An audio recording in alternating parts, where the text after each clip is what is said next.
York road 17-ൽ സന്യാസിമാരുടെ ഭസ്മമെല്ലാം മുഖത്ത് നിന്ന് കഴുകിക്കളഞ്ഞ് ജവഹർലാൽ നെഹ്റു ഭക്ഷണം കഴിക്കാനിരുന്നപ്പോൾ ടെലിഫോൺ ബെല്ലടിച്ചു.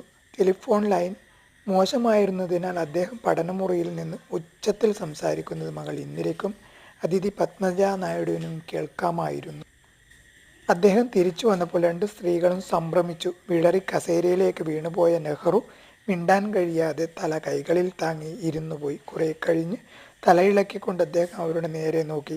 ആ കണ്ണുകൾ കണ്ണീർ നിറഞ്ഞ് മിന്നുകയായിരുന്നു. അദ്ദേഹത്തെ ഫോണിൽ വിളിച്ചയാൾ ലാഹോറിൽ നിന്നാണ് സംസാരിച്ചത്. അവിടെ ഓൾഡ് സിറ്റിയിൽ ഹിന്ദുക്കളും സിഖുകാരും പാർക്കുന്ന പ്രദേശത്തെ ജലവിതരണം ഛേദിച്ചിരിക്കുന്നു. വേനൽക്കാലത്തെ അത്യുഗ്രമായ ചൂടിൽ ദാഹം കൊണ്ട് ജനങ്ങൾക്ക് ഭ്രാന്തി പിടിച്ച അവസ്ഥയാണ്. ഒരു പാത്രം വെള്ളത്തിന് വേണ്ടി യാചിക്കാൻ പാർപ്പിടങ്ങളിൽ നിന്ന് പുറത്തു കിടക്കുന്ന സ്ത്രീകളെയും കുട്ടികളെയും മുസ്ലിം ജനക്കൂട്ടം കശാപ്പ് ചെയ്യുന്നു.